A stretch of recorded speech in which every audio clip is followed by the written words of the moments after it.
Hi friends, ఈరోజు గుమ్మడికాయ పులుసు ఎలా ప్రిపేర్ చేసుకోవాలో చూద్దాం. Ingredients list.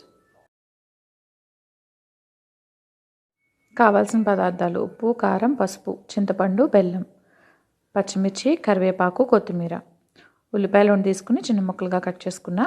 అలానే చిన్న ముక్క గుమ్మడికాయ ఇలా తీసుకుని పైన పీల్ తీసేసుకున్నాను. తీసుకోకపోయినా పర్వాలేదు.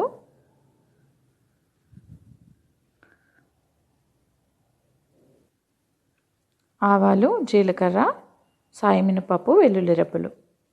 కడాయి పెట్టుకోవాలి. కడాయి పెట్టుకుని లో ఫ్లేమ్లో ఉంచుకుని 2 టేబుల్ స్పూన్స్ ఆయిల్ వేసుకోవాలి. ఆయిల్ వేడెక్కిన తర్వాత కట్ చేసి పెట్టుకున్న ఉల్లిపాయ ముక్కలు, పచ్చిమిర్చి వేసేసుకోవాలి. వీటిని ఒకసారి మిక్స్ చేసేసుకుని మూత పెట్టుకుని మగ్గించుకోవాలి. గోల్డెన్ కలర్ వచ్చేంత వరకు ఇవి మగ్గాలి. ఫాస్ట్గానే మగ్గిపోతాయి మనకి. ఇలా మూత పెట్టుకుని మగ్గబెట్టుకుంటే క్లోజ్డ్గా ఫాస్ట్గానే మగ్గిపోతాయి. చూసారు కదా, గోల్డెన్ కలర్లోకి వచ్చేసాయి. ఇప్పుడు ఆల్రెడీ కట్ చేసి పెట్టుకున్న గుమ్మడికాయ ముక్కలు వేసేసుకోవాలి. గుమ్మడికాయ ముక్కలు చాలా ఫాస్ట్గా మగ్గిపోతాయి, మనకి ఎక్కువసేపు పట్టదు. ఇప్పుడు రుచికి సరిపడా సాల్ట్ వేసుకోవాలి. ఇలా సాల్ట్ వేసేసినట్లయితే మనకి ఇంకా ఫాస్ట్గా మగ్గిపోతాయి. ఏ కూరగాయలైనా సరే కూరగాయ వేసిన తర్వాత మనం సాల్ట్ వేసుకుంటే ఫాస్ట్గా మగ్గిపోతాయి. అలాగే చిటికెడు పసుపు వేసుకున్నాను. మొత్తం అంతా మిక్స్ చేసుకుని మూత పెట్టేసుకోవాలి. మూత పెట్టుకుంటే ఒక 5 నిమిషాల్లో మనకి ఇవి మగ్గిపోతాయి. చూసుకుందాం మగ్గిపోయాయేమో. చూసారు కదా, సాఫ్ట్గా కుక్ అయిపోయాయి గుమ్మడికాయ ముక్కలు.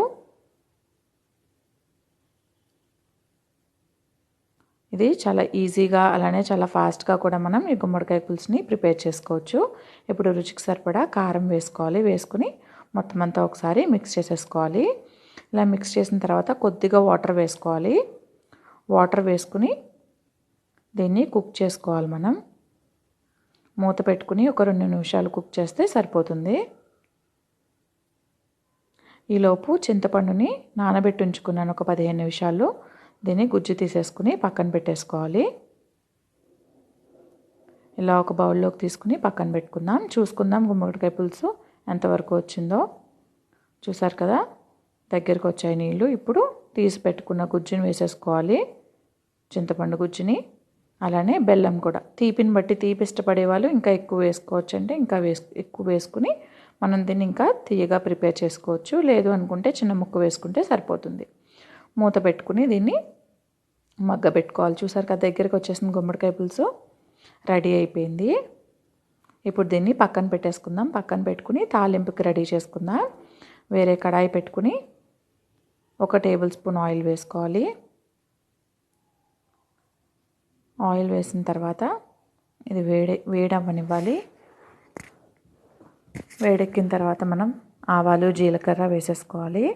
అలాగే సాయి మినపప్పు కూడా వేసేసుకోవాలి. వీటిని ఒకసారి ఫ్రై చేసుకోవాలి.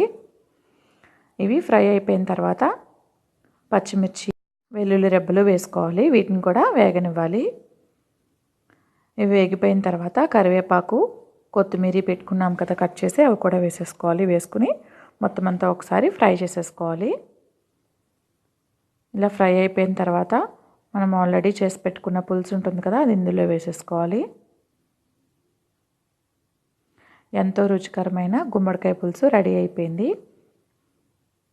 ఇది చాలా రుచిగా ఉంటుంది, అలానే హెల్త్కి కూడా మంచిది. మనం గుమ్మడికాయ అప్పుడప్పుడు తింటూ ఉండాలి.